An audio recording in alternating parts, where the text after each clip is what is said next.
हर हर महादेव दोस्तों, आप सुन रहे थे मेरे साथ मैं तेरी हीर भाग 4।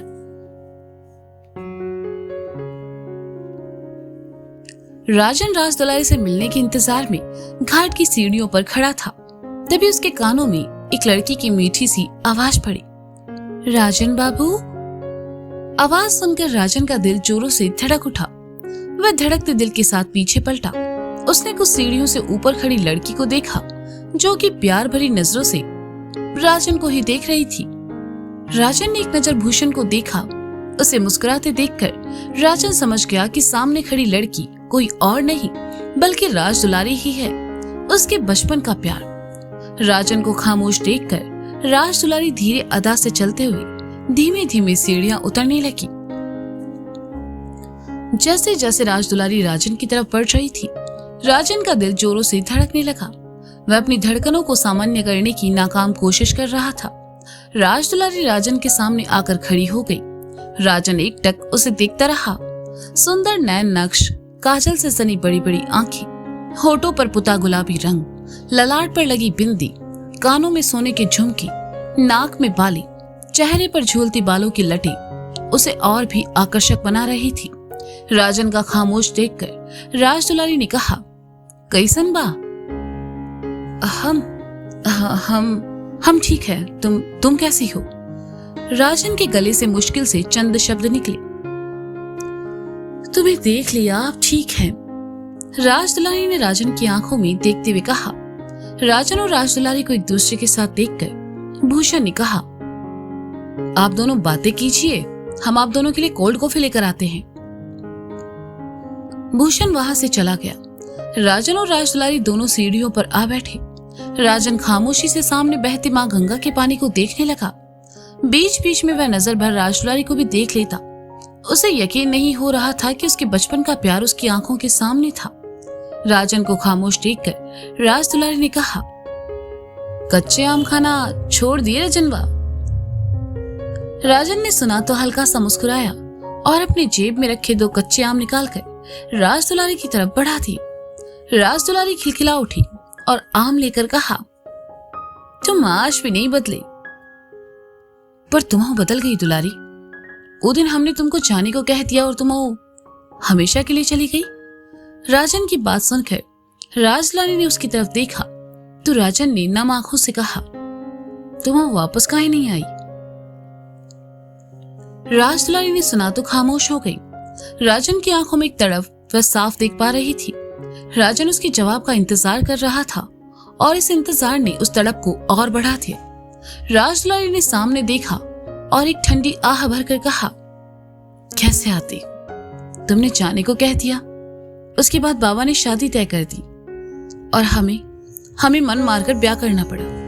ओ की बात बनारस कब्बो आना ही नहीं हुआ, पर हम तुम्हें भूले नहीं थे, रोज याद करते थे तुमको। राजन ने सुना तो राजदुलारी की तरफ देखा और कहा, ऐसा नहीं है दुलारी, वो वक्त हम समझ ही नहीं पाए थे। तुम्हें अपनी मन की बात बताते उससे पहले तुम जा चुकी थी। खैर छोड़ो जे सब, जे बताओ तुम खुश हो ना?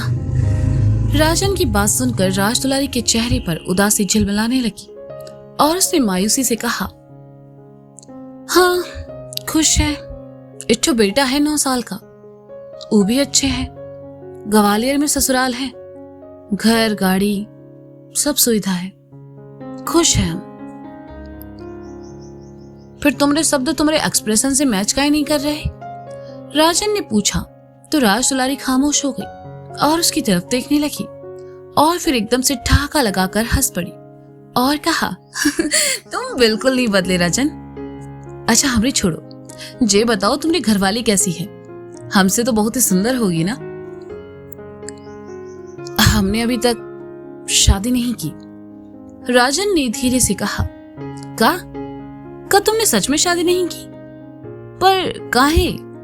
राजदुलारी ने हैरानी से कहा, बस ऐसे ही, कोनो पसंद ही नहीं आई और अब मन नहीं है। राजन ने मायूसी से कहा।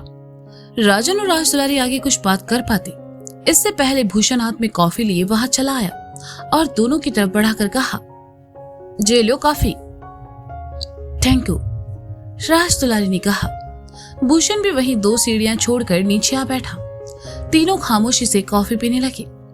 कॉफी पीने के बाद राज दुलारी उठी और कहा, अच्छा रजनवा, अब मैं चलती हूँ, पता नहीं फिर कब वो मिलना हो।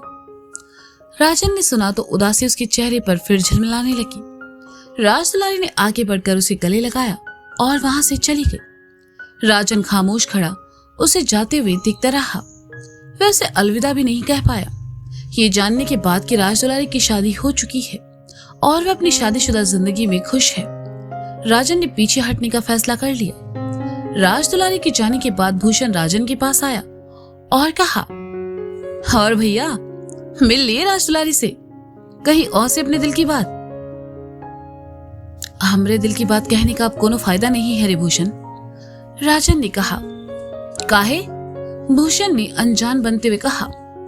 राजन भूषण की तरफ पलटा और कहा, वो अपनी शादीशुदा जिंदगी में खुश है भूषण। उसने बताया उसका 9 साल का बेटा है और वो खुशी खुशी अपनी जिंदगी जी रही है। अपने दिल की बात बताकर हम उसकी खुशियां छीनना नहीं चाहते। तो फिर आपका क्या राजन भैया, का आप सारी जिंदगी के प्रेम में? भूषण कहते कहते रुक गया। राजन मुस्कुराया और कहा, हम अपने प्रेम को अपने दिल में हमेशा हमेशा के लिए दफन कर लेंगे और पिताजी जहां कहेंगे वहां शादी कर लेंगे। भूषण ने सुना तो मन ही मन मुस्कुराया। उसने प्रताप के साथ मिलकर जो प्लान बनाया था राजन की शादी के लिए, वह सफल हो चुका था। भूषण ने अपनी खुशी को चेहरे पर नहीं आने दिया और कहा, अरे भैया काहे चिंता करते हैं, हम है ना, ऐसे कंटाप लड़की ढूंढेंगे आपके लिए, तबीयत खुश हो जाएगी आपकी। कैसी बात करते हो भूषण, चलो घर चलते हैं। कहते हुए राजन आगे बढ़ गया और भूषण खुशी खुशी राजन के साथ चल पड़ा। घाट की सीढ़ियों पर चलते हुए एकाएक राजन की नजर गंगा किनारे खड़े मुन्ना पर पड़ी तो वह रुका और भूषण से कहा, ओ मुन्ना है ना? भूषण ने देखा गंगा किनारे हाथों को बांधे मुन्ना खामोश खड़ा है। राजन कहीं फिर से मुन्ना के चक्कर में ना पड़ जाए, सोचकर भूषण ने कहा, अरे होने दीजिए ना भैया, हमें का, आइए चलते हैं। राजन कुछ कहता इससे पहले भूषण उसे वहां से ले गया। जाते जाते राजन ने पलटकर मुन्ना को देखा और वहां से चला गया। 80 घाट पर गंगा किनारे खड़ा मुन्ना अपने दोनों हाथों को बांधे खामोशी से मां गंगा के शांत बहते पानी को देख रहा था। उसके जहन में इस वक्त कई सारे विचार एक साथ चल रहे थे और मुन्ना उन विचारों में उलझता जा रहा था। जहन में चल रहे विचार आवाज बनकर उसके कानों में गूंजने लगे। राजनीति वो दल है मुन्ना जिसमें इंसान जाता तो अपनी मर्जी से है, लेकिन वापस आने में पूरी जिंदगी लग जाती है। मुझे इस बात का अफसोस है कि मैं राजनीति में होकर भी उर्वशी को बचा नहीं पाया। तुम नहीं समझोगे मुन्ना, राजनीति बाहर से जितनी साफ दिखाई देती है, अंदर से उतनी ही गंदी और भयावह है। जीने के लिए पैसा नहीं बल्कि पावर जरूरी है और पावर राजनीति से मिलती है। मुन्ना ने अपने हाथों को खोला और आंखें मूंदकर सर ऊपर उठा लिया। जिस राजनीति से मुन्ना अब तक दूर भागते आया था, उसी राजनीति ने उसे ऐसी उलझन में डाल दिया और वह चाहकर भी इससे बाहर नहीं निकल पा रहा था। राजनीति की वजह से उसके पापा को लोगों के सामने हाथ जोड़ने पड़े। राजनीति की वजह से बेकसूर उर्वशी ने उसकी बाहों में दम तोड़ दिया। राजनीति की वजह से उसे और उसके परिवार को पुलिस स्टेशन जाना पड़ा और राजनीति की वजह से दोस्त कहने वाले शक्ति ने उसे धोखा दिया। मुन्ना के चेहरे पर कठोरता के भाव झिलमिलाने लगे। उसकी आंखों के सामने बार बार वो पल आ रहा था जब मुरारी बड़े अफसरों के सामने हाथ जोड़ रहा था। मुन्ना ने एक ठंडी आह भरी और कहने लगा, जिस राजनीति से हमने खुद को दूर रखा, जिस राजनीति से हम नफरत करते थे, उसी राजनीति के लिए काम करते रहे और हमें एहसास तक नहीं हुआ। हम उर्वशी को बचा सकते थे लेकिन नहीं बचा पाए। हम उन लोगों को मरने से बचा सकते थे जिन्हें राजनीति ने अपना शिकार बनाया। हम पापा का सर झुकने से बचा सकते थे, लेकिन हमने क्या किया? हमने खामोशी से ये सब होते देखा क्योंकि हम शक्ति के लिए काम कर रहे थे।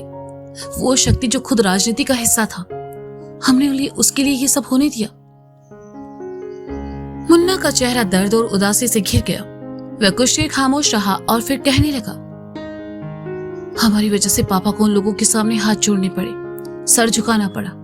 अगर हम वो सबूत शक्ति को देते ही नहीं तो ऐसा कभी नहीं होता। इन सब की वजह हम है। आखिरकार हमने भी राजनीति की काली को अपने हाथों में पोत लिया।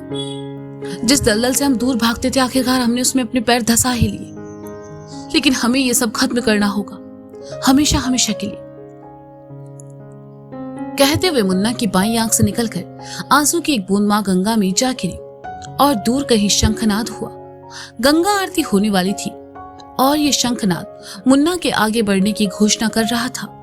मुन्ना ने बांह से अपने गाल पर आए आंसुओं की बूंद को पोंछ लिया। मुन्ना भैया, आप यहाँ क्या कर रहे हैं? चलिए, सब आपको बुला रहे हैं। अंजलि ने आकर कहा तो मुन्ना की तंद्रा टूटी। हम बस गंगा मैया के दर्शन करने चले आए थे। मुन्ना ने अंजलि की तरफ पलट कर कहा। अंजलि मुस्कुराई और कहा, वंश भैया सही कहते हैं, आप बनारस में सबके बिना रह सकते हैं, लेकिन 80 घाट के बिना नहीं। तभी तो इंदौर से लौटते ही घर नहीं गए, सबसे पहले यहाँ चले आए। अब चलिए, छोटे मामा जी आपका इंतजार कर रहे हैं। चलो, मुन्ना ने अंजलि के साथ चलते हुए कहा। तभी मुन्ना का फोन बजा। मुन्ना ने चलते चलते फोन निकाला। स्क्रीन पर गौरी का नाम देखकर मुन्ना ने अंजलि से कहा, बेटा तुम चलो, हम बस आते हैं। भाभी का फोन है ना, बात करने का दिल कर रहा होगा, उनकी बहुत याद भी आ रही होगी। ठीक है, मैं आगे चलती हूँ, आप आ जाना, अंजलि ने शरारत से कहा और उछलते कूदते वहां से चली गई। मुन्ना ने फोन उठाया और कान से लगाकर कहा, हेलो। हेलो बाद में, पहले ये बताओ तुमने कल से मुझे कोई फोन क्यों नहीं किया? मैं यहाँ तुम्हारी याद में मरी जा रही हूँ और तुम्हें मेरी याद तक नहीं आई। पीछा छुड़वाना चाहते हो ना मुझसे? तुम्हें लगता है सगाई हो गई, रिंग फिंगर में है, सबके सामने अंगूठी पहना दी और गौरी तुम्हारी हो गई। जी नहीं, गौरी शर्मा तब तक पूरी तरह तुम्हारी नहीं होगी जब तक तुम दिन में 4 बार फोन करके उससे ये नहीं जताओगे कि वो तुम्हारी है।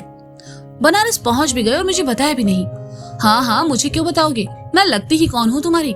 पक्का तुम सबसे पहले मेरी सौतन से मिलने गए होंगे। सौतन? कौन सौतन? मुन्ना ने हैरानी से पूछा। वाह वाह वाह वाह वाह, बन तो ऐसे रहे हो जैसे कुछ पता ही नहीं है। घंटों जिसके साथ वक्त बिताते हो वो, और कौन? तुम्हारा 80 घाट। कभी कभी तो लगता है कहीं तुम संन्यास लेकर वही ना बस जाओ। लड़कियां डरती है कि उनके लवर किसी दूसरी लड़की के चक्कर में ना पड़ जाए, लेकिन मैं लोगों से क्या कहूँ? मेरे मिश्रा जी को घाट से मोहब्बत है। हो, लोग सुनेंगे तो क्या कहेंगे? सब हंसेंगे मुझ पर कि गौरी की सौतन बनारस के कुछ घाट हैं। गौरी ने एक सांस में सब कह दिया। मुन्ना ने सुना तो अपना सर पीट लिया और कहा, ये सब पट्टी किसने पढ़ाई तुम्हें? मैंने और किसने? और ये कोई पट्टी नहीं है मुन्ना, सच्चाई है। तुम मेरी इतनी प्यारी भाभी को कैसे भूल सकते हो? वंश की आवाज आई तो मुन्ना समझ गया कि गौरी और वंश दोनों लाइन पर है। ओह, तो ये तुम हो। तुमसे तो हम बाद में निपटेंगे वंश गुप्ता, पहले यहाँ से निकलो, हमें गौरी से बात करनी है। मुन्ना ने सीढ़ियां चढ़कर आगे बढ़ते हुए कहा। ओके बाय, मुझे वैसे भी मगरमच्छ से मिलने जाना है, वंश ने कहा। मगरमच्छ? मुन्ना ने हैरानी से पूछा। अरे छिपकली का बाप, मैं निकलता हूँ, बाय बाय। बाय बाय भाभी जी, अच्छे से खबर लेना मुन्ना की, कहकर वंश ने फोन काट दिया। ये वंश क्या बोल रहा है? मगरमच्छ, छिपकली, इसका क्या मतलब है? गौरी ने पूछा। कुछ नहीं, छोड़ो उसे, हमें ये बताओ, क्या तुम हमसे सच में गुस्सा हो? मुन्ना ने प्यार से पूछा। अब तुम इतने प्यार से पूछोगे तो कोई कैसे नाराज रह पाएगा तुमसे? गौरी ने मासूमियत से कहा। मुन्ना मुस्कुरा उठा। वह गौरी से कुछ कहता इससे पहले सामने से आते शख्स ने जानबूझकर मुन्ना के कंधे को अपने कंधे से जोर के टक्कर मारी, जिससे मुन्ना का फोन हाथ से छूटकर नीचे जा गिरा और टूट गया। मुन्ना ने गुस्से से पलटकर देखा तो सामने खड़े शख्स को देखकर उसके चेहरे के भाव कठोर हो गए। तो दोस्तों, क्या लगता है आपको, मुन्ना को टक्कर मारने वाला वो शख्स कौन था? कमेंट सेक्शन में जरूर बताएं। और ये था मैं तेरी हीर भाग 4। इसका अगला भाग आप जल्द ही सुनेंगे मेरे साथ। तब तक के लिए शुक्रिया, बाय बाय, अपना ख्याल रखें और हाँ, सुनते रहें मैं तेरी हीर मेरे साथ। Bye bye.